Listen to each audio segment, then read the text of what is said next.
আমি আমার গাছটাকে নিয়ে চলে এসে প্রথমেই অল্প একটু জল দিয়ে দেব। এই সামান্য পরিমাণ জলটা দিলে না, এই যে নিচের যে অংশটা আছে এইটার মধ্যে আর দুধটা লেগে যাবে না, তাহলে পরিষ্কার করতে সুবিধে হবে।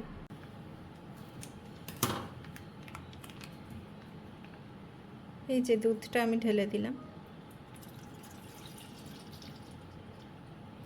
আমার কাছে 1/2 লিটার মতন দুধ আছে।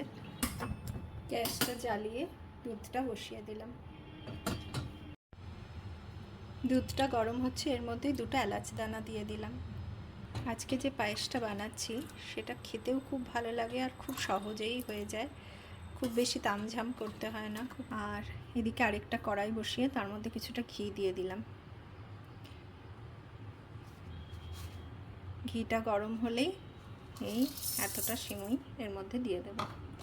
এটাকে সেমিয়াও বলে, সিমুইও বলে, বাংলাতে তো সিমুই বলে। এটাকে একটু ঘিয়ের মধ্যে ভেজে নেব। এই পায়েসটা রান্না করতে করতে না সবসময় গ্যাসের কাছে থাকতে হয়, না হলেই দুধ একদম বাইরে পড়ে যায়। একটু পরে পরেই এটাকে আর কি চালিয়ে দিতে হবে, কাচ্চিটা চালিয়ে দিতে হবে যাতে দুধটা বাইরে না পড়ে যায়।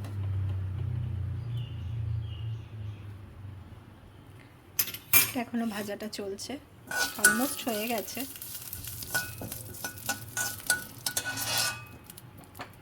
গ্যাসটা বন্ধ করে দিলাম। এবার এটাকে, এই সিমুইটাকে শিফট করে এখানে দিয়ে দেব। আমি এক হাতে ক্যামেরা ধরে আছি তাই এইভাবেই দেখাচ্ছি।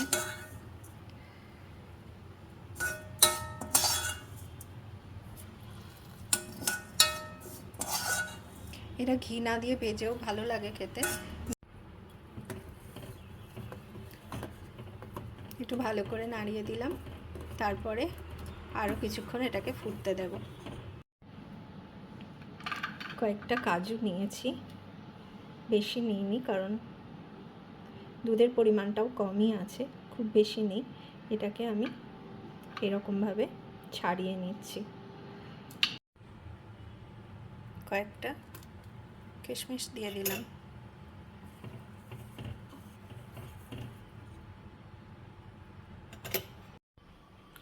দুধ বসিয়ে যদি ভাবি যে একটু অন্য কাজ করব, সেটা কিন্তু মোটেই হবে না।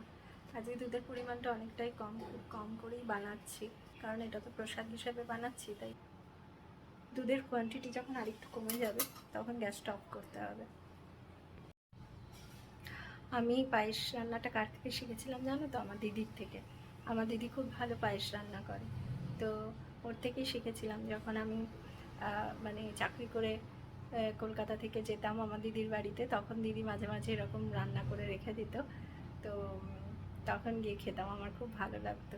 সেটা আমি শিখে নিয়েছি। এখন আমি আমার বাড়ির জন্য পুজোর প্রসাদ হিসাবে আর আমার ছোট্ট সোনার জন্য বানাচ্ছি। আমার ছোট্ট সোনাও এটা খেতে খুব খুব ভালোবাসে।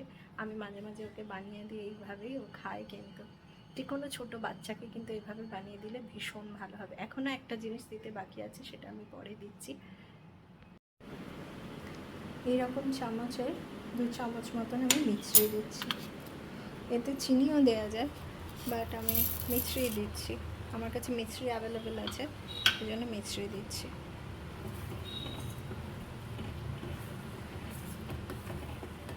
দেখো অনেকটাই ঘন হয়ে গেছে, আর 5 মিনিট পরে আমি গ্যাসটাকে বন্ধ করে দেবো। গ্যাস বন্ধ করে দিলাম, একদম হয়ে গেছে, পুরো শুকিয়ে দেখো কত কমে গেছে। আর বেশি ফোটাচ্ছি না, কারণ আর বেশি ফোটালে এটা একদম শুকনো হয়ে যাবে।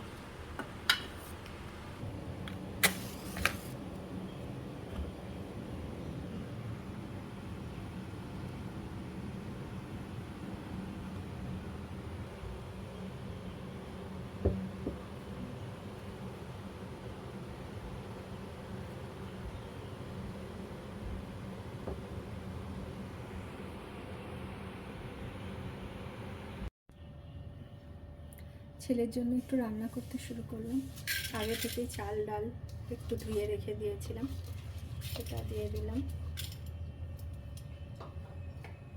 আর কিছু সবজি কাটা আছে, এর মধ্যে আছে কুমড়ো, গাজর, লাল আলু, সাদা আলু, এটা পেঁপে, পেঁপে, কুমড়ো, গাজর আর লাল আলু আর কিছুটা টমেটো, এটা এর মধ্যে দিয়ে দিলাম।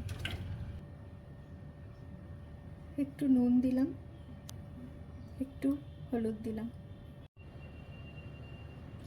জল দিয়ে দিচ্ছি।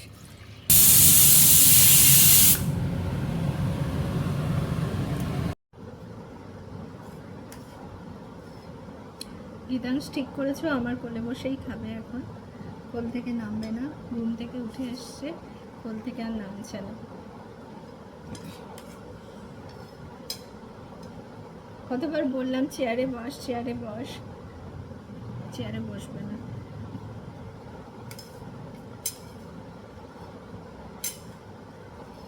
খেয়ে নাও, তাড়াতাড়ি খেয়ে নাও।